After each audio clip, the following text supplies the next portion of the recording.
when you look at mistakes as a mistake, it's a negative term, right? It's a negative term, like, oh, I did something wrong, but it's not. And I think that would be the advice that I give any entrepreneur that's starting anything is there's no such thing as a mistake.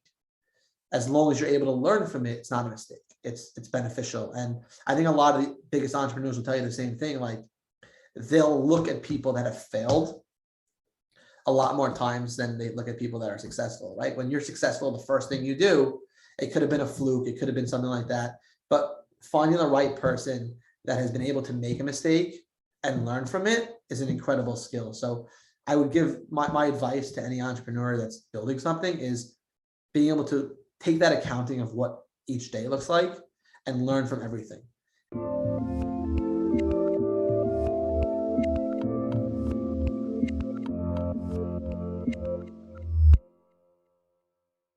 Hey everyone, this is Devin Miller here with another episode of The Inventive Journey. I'm your host, Devin Miller, the serial entrepreneur that's grown several startups into 7- and 8-figure businesses, as well as the founder and CEO of Miller IP Law, where we help startups and small businesses with their patents and trademarks. If you ever need help with yours, just go to strategymeeting.com, grab some time with us to chat. We're always here to help. Now, today we've got another great guest on the podcast, Marc Liniado, and I'm pretty sure I messed up the last name, but that's as close as I'm going to get. But Marc, in self-described words, was always a hustler. Went to Jewish high school in Brooklyn, went off to college for a bit. It wasn't a good fit. So I was trying to figure out what he wanted to do, and always loved innovating and building products. So while he was in college, ran a division for his friend's business in the investment business, and then in 2008 or 2007, 2008 timeframe, switched over, sold phone accessories as his own business, built a couple startups, gift recommendation business, and also that was based on personality. Did a business for another business for a bit, didn't necessarily take off. Then figured out what he wanted to do next, which was start another business with a partner. Drained all of his funds, but did deliver a product. Then went to work for another business, working for someone else. Had the opportunity to build a few products, win some awards. Convinced a friend convinced him to start and join his current business, which is what he's doing now, and he'll provide a bit more details on that when we get to it. So, with that much as an introduction, welcome on the podcast, Marc. Thank you. I'm happy to be here. And by the way, you did a great job with my last name, so that was good. Well, I appreciate the compliment. I don't know if it's true or not, but I'll take it. So, yeah. Well, with that, so I just took a much longer journey and condensed it into the 30-second version of it. So tell the audience a little bit about how your journey got started as a hustler going to Jewish high school in Brooklyn. Yeah, I mean, you said it. I went to a Jewish high school in Brooklyn and always been, self-described. I mean, people describe me as, I guess, a wise guy. Let's say it. But I always was looking for the next thing that excited me. So always jumping from thing to thing, trying to, create, always looking to create something, and always looked for something that would stimulate me in any way, but super calculated about how I went about it. So there are a lot of people that thought I was crazy, but to me, I was just very calculated in the things I was doing. And left, graduated high school in 2008 and went to go live in Israel for 6 months, which was a great experience. Me and 6 of my friends, we went there, had a great time. It was really, a really good opportunity to just, recenter myself in a way. So being able to be out there by myself, living in another country with some friends, like, learning consequences and learning, what you can and cannot do. And really gave me a good path moving forward and a really big base for me. And then when I came back, I was in college, and while I was in college, I was at a friend's company that we were the first people to really do fashion accessories for iPhone and stuff like that. So we were the first people to really go after like the pink phone cases and, some quarter prints and stuff like that. So we always looked, anytime I did anything in my career, I always looked for that angle. What is that hook that I'm able to do? Because I'm not a big sales guy. I actually hate sales, believe it or not, right? I hate sales. So anything I'm going to do, I'm going to create enough hooks into that business that it can sell itself. And that's what I've looked to do throughout my career was, if I'm going to start something, I'm going to need to be able to create something that gets somebody's attention by what it actually is, as opposed to me having to sell you on something or convince you you need something. And that's always been my journey till today, is create innovations and products that allow you to want that product from the products itself, and not because I told you it's great, or not because I said the right thing to you, but the products stand on their own. And that's really been the one key to my journey up to this point, is that model there. Now just rewinding back a bit to your journey. So you went off, did college after you went on a trip to Israel for about 6 months, came back, started in a college, got going with your friend's business with selling cell phone accessories. Now, did you decide, hey, college isn't for me, I want to do cell phone accessories full time, and you focus on that business? Where did you decide, hey, cell phone accessories aren't going to pay the bills, I'm going to stay in college? Or kind of where did your journey go for, or as you're starting in on the cell phone accessory business? No, so I found myself working all the time. So I'd be in class and I was working, and I was always, I went to Rutgers for about a year, and I ended up transferring into Baruch College, which is in Manhattan, so I can be closer to the job. And once I got to Baruch, it became very hard to, because it's not like a dorm school and you don't live there, I was in the city, it became very hard for me to stay focused. So I ended up dropping out to end up running this business there. And I had a partner of mine that was running that business with us, not my friend, we were a division of a big company.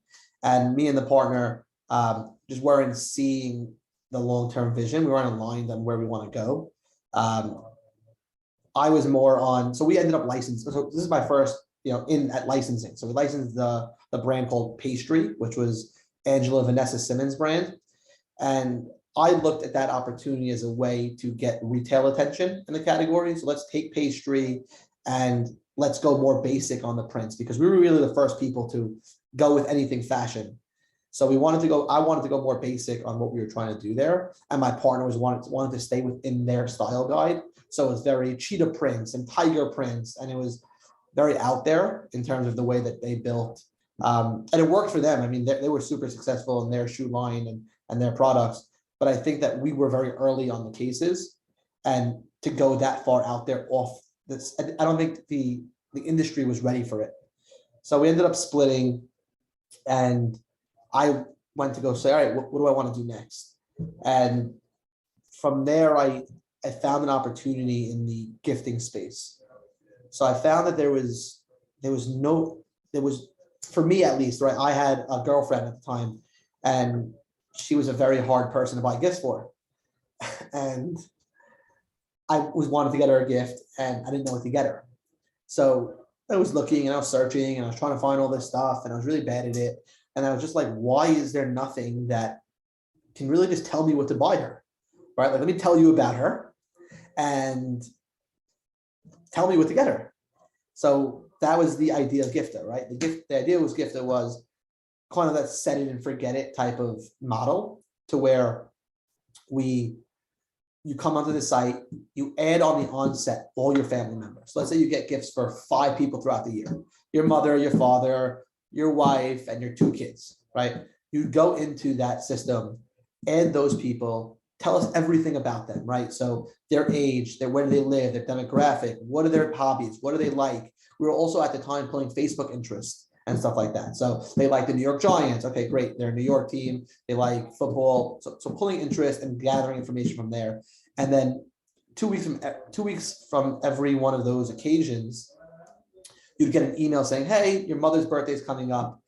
Here are 5 things we recommend. And it would be 5 gifts that fit their, that are unique, that would, and then you'd be able to just go onto it, click it, buy it, and then get it delivered right away. And what made us unique was the fact that, 1, we had this algorithm that was working. 2 was that you didn't really have to think about it. right? So it reminded you as well. So a lot of people just forget occasions and gifts. And three is it found unique products that met people, right? So you were able to be a really good gifter because it was finding unique products. And four is that we were actually selling products, right? So we were a retailer as well as an algorithm and a software. Now, no, I think that makes sense. And, some people are always have, are easy to get gifts for, and some people are incredibly hard. And sometimes even if they're easy, you always want to find that unique or different gift that is a bit more special. And so it certainly makes sense why you're looking to say, if we can get a algorithm that, hey, here are some gifts that we'd recommend that are going to be fit that personality and line up well. Here, pick one of these 5. And we kind of did that thinking for you while making you a great gift giver. Certainly makes sense. Now, so you had that idea, you build it up, you have the algorithm and those type of things. Where did the business go? Did it take off? Was it one where it was hard to find market fit? People accepted, didn't accept it, or kind of where'd it go? No, I think we very early found market fit. We were doing business, and I think that we were on a good road. The problem was I mean, and this is my first big, call it, business mistake. And I actually don't believe in business mistakes, right? I believe, and you'll see through my journey that everything's connected. So you'll see through my journey that everything's connected, and that every failure that I've had led to the next opportunity that led to the next opportunity. So when I say, business mistake, I'm really just talking about like a lesson that I learned. But I raised some money and I gave away a big part of the business. And I didn't allow the partner to be dilutable. So it made it very hard to raise any other capital. And I didn't take a lot of money in. So I mean, I took $75,000 in to build a software as well as build this whole business. And we ran out of money pretty quickly. And I wasn't able to raise more money. And that business ended up failing because of that. And I was also very young at the time. And if I was doing that business now, it'd be very different. Probably end up being pretty successful, but at the time it wasn't meant to be, which was okay. So now, as you're saying, okay, good idea. Investor came in, maybe didn't quite work out, made it difficult to partner up and otherwise make it a success. Timing, may have been good, but for other reasons, the business didn't necessarily go anywhere. And I think you also mentioned that, you started delivering product, it did get off, but it also was draining a lot of funds. And so, that was that a different business? Or I think that was the next business, right? That was the next business. There was before I was like, call it 26, there was a bunch of swing and misses, call it. So now as you're coming out of that partnership, what was the next business, or kind of what were you working on, and how did you figure out kind of what was next for you? So what was next? I mean, I always been around product, right? So my father had a retail store growing up, like one of electronic store in Manhattan. They're one of the first retailers to take Apple in, actually. And so I've always been, and they were one of the premier electronic retailers in New York City. So I've always been around electronics in particular. I've always been around product launches because a lot of them did launches with us. So if they have a new product line, they did it with us. And learned a lot about product and product innovation and what customers want. So my next product was really on the hardware side. So I was, I have a house, my family has a house in Jersey, and every summer we go out there and we stay on the beach, and we always struggled with, and this problem, actually, you'll see how it connects, but we always struggled with the bringing a lot of stuff to the beach, right? Like having that, you want to go to the beach, you want to stay light, and you want to do it, especially when you live near the beach and it's not like your big beach outing, you're going every week. You want to stay light, you don't want to bring a whole setup and set it up. And there was really nothing that existed that allowed me to pack one thing and go to the beach and enjoy everything I wanted to do. So I built an idea for Shays, which was this beach chair that had built-in speakers, charging, a cooler, a bottle opener, just everything that you would need for a day at the beach built into this one package. And it was around the time that the Coolest Cooler was coming out, and that whole mess of a thing. So I launched it on Indiegogo, had a partner at the time. We ended up splitting after the Indiegogo. We weren't seeing eye to eye on the direction of the business. And for the next 3 years, I struggled with actually self-funding this. I was really working for the next 3 years to put enough money and to actually go and tool the product and to sell the product. And after so we actually never brought this to retail. I never sold it. The only sales we did on this product was through Indiegogo. And after 3 years, I finally was able to deliver the product to all of our customers, and then I shut down the business. So it was. Hey, kudos to you. There's at least you delivered on the promise. It may have been longer than they hoped for or anticipated. But on the other hand, there's plenty of Indiegogo and Kickstarters that never actually deliver. So I think that's great that you persevered and did that. But it sounds like, for to maybe put words in your mouth, at the end of 3 years, you sunk a lot of money into it. There were now other competitors, and it wasn't, you're a bit worn out of that business, and your heart wasn't still in it. Is that about right? Well, we actually had patents on the product, so there wasn't any other competitors that really did it. I just didn't have the heart anymore.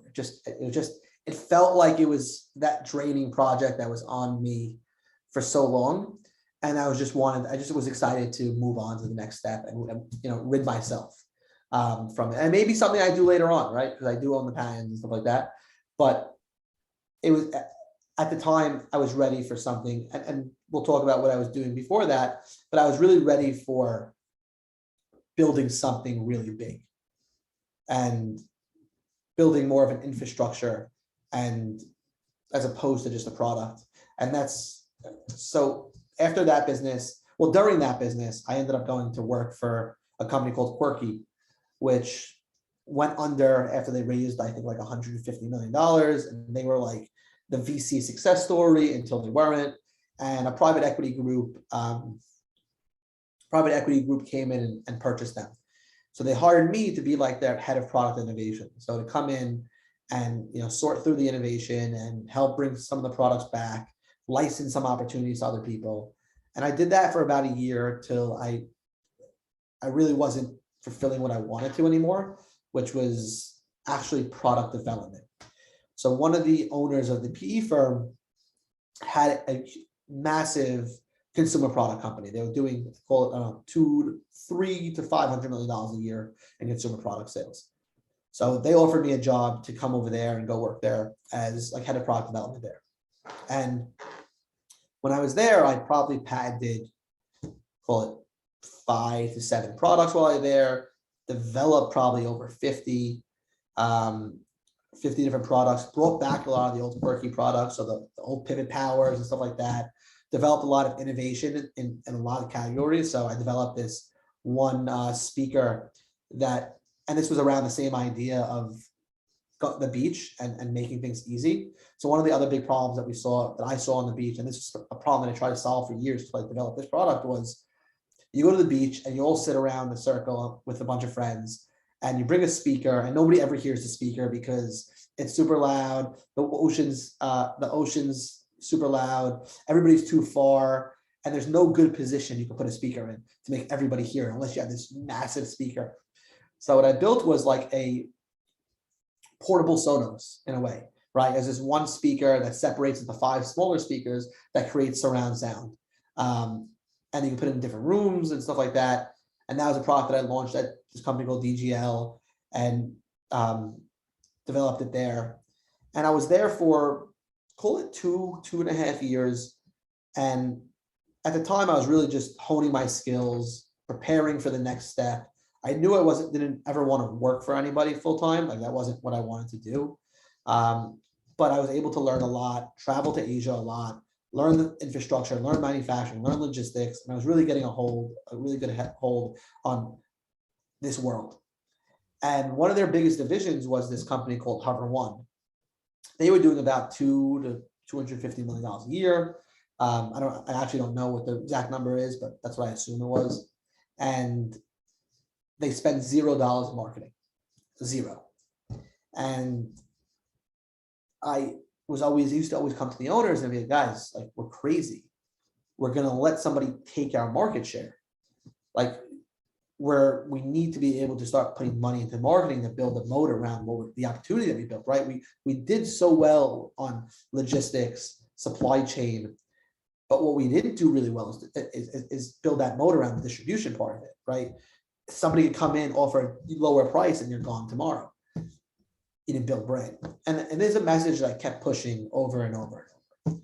And DGL Group was a sophisticated business, but really run very old school, right? So they had a lot of things that were sophisticated about what they did, but at the same time, it was run like an old school business. So they had 20 divisions in their company and all working off this shared service platform, call it, or something like that. But really just not very sophisticated, but being sophisticated, if that makes sense. So about I guess call it January of 2020, my boss, actually at the time, this guy Joey, comes to me and goes, listen, I'm leaving the company, I'm selling out. And he said to me, he goes, well, what do you can have my job here. So he was the CEO of the company, and he offered me to be the CEO of the company, which, call it a $500 million a year business. And I looked at him and I said, are you crazy? I'm not staying here. So he's like, what are you going to do? So I looked at him and I said, well, I have this vision. I have this vision to combine the best of what we were doing here with the best of what we see from a Harry's and a Casper and an Away, right? So building the value and building that DTC part of the business, but combining it with the best supply chain logistics and infrastructure, as well as a omni-channel distribution approach that allows me to partner with major retailers to springboard my DTC business and really take the market really quickly. And he looked at me, he goes, I'm in, let's do it.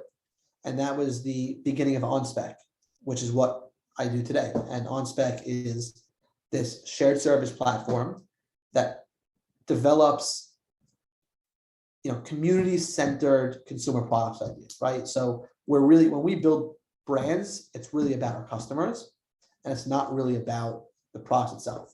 We obviously have that expertise in supply chain and logistics. So our products are always amazing and they're always affordable. And there's not a lot of people that can probably manufacture and to our scale, but we're really building for the customer, right? We want to give, so when we do organic posts, it's not, hey, here's a picture of a bike. It's, we're going to build content that matters to you and build community around what we do. And we combine that with a really unique omni-channel approach that allows us to gain market share really quickly. And you can see with just the way that Facebook changed their algorithm and everybody's scrambling now, that it's a unique model that was a little bit ahead of its time, right?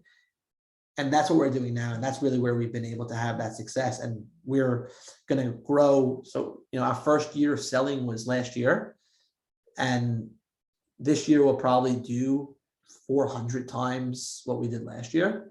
And we finished the year, call it, 8 digits almost. So we're able to really build brands that scale really quickly and take market share. And that's what we're up to now. And it's super exciting. And we're having a lot of amazing partnerships with our Swift brand and our newest brand, Tinker. We have a lot of surprises there as well. Some incredible things happening when we launch that, and just Happy's also amazing products and all about happiness. So it's really incredible what we've been able to do in such a short amount of time. And it's also about the people that we have here, which is incredible as well. So. Well, it sounds like certainly gaining a lot of traction and have an identified market that is exciting and has a lot of opportunities. So that's great. So, well, now as we've reached kind of the present day of your journey and kind of where you're at today, it's always a great time to jump to the 2 questions I ask at the end of each episode. So we'll go to those now. So the first question I always ask is, along your journey, what was the worst business decision you ever made? And what did you learn from it? Yeah, so so you asked the journey question first, right? I think the biggest, I like to say that it's really about appreciating the journey. I heard this thing on Instagram last week that they were talking about somebody who walks for the sake of walking will always go further than somebody who walks to get somewhere, right? And I believe that the people that really love what they're doing and they're doing it for the journey is going to be a lot more successful than somebody who's just doing it because they want to be rich or they want to have that notoriety or they want to do something like that. It's really about enjoying what you want to do. And, one of the biggest mistakes that, I've had in my career is not always seeing that and not always, being able to see how enjoyable the journey can be and really enjoying every success and learning from every failure. Because what's important is that, and this happens specifically, I don't think it's specifically in any industry, but happens a lot when you're building a brand, is every day is a roller coaster, right? It's not like, hey, here's a project, go do it. Every day things change. Every single day there's about movement, and here's a new opportunity, we have to move there. Here's a new opportunity, we have to do this. And really able to pull back and enjoy every moment of that and enjoy the different things that you get to learn and not, and being, and that's what I believe is, one of the mistakes that I have done is not really being able to enjoy it as much as I should have throughout the journey. I think that sometimes in the journey you get caught up with, hey, I need to get to the next step or the next phase, or I need to build this, or I need to do that. And it can all be true, but sometimes you get caught up in either the highs or the lows or the next thing or the fire to put out, and that sometimes you forget to enjoy the journey. So I think that that's certainly an easy mistake to make, but definitely a great one to learn from. Yes. Second question I always ask is, if you're talking now to someone that's just getting into a startup or a small business, what would be the one piece of advice you give them? I would give them, so the advice that I would give them is that understand that mistakes are a mindset. So when you have a day where you did something wrong, learn from it. One of the things that I like to do is every single morning, I will think about the day before, and every afternoon think about that day that I had, and look at what I did that I shouldn't have done, and what I learned from that, and trying to just like take that like accounting of each day, so you can learn from anything you do that day, right? And when you look at mistakes as a mistake, it's a negative term, right? It's a negative term, like, oh, I did something wrong, but it's not. And I think that would be the advice that I give any entrepreneur that's starting anything is there's no such thing as a mistake. As long as you're able to learn from it, it's not a mistake. It's beneficial. And I think a lot of the biggest entrepreneurs will tell you the same thing. Like, they'll look at people that have failed a lot more times than they look at people that are successful, right? When you're successful, the first thing you do, it could have been a fluke, it could have been something like that.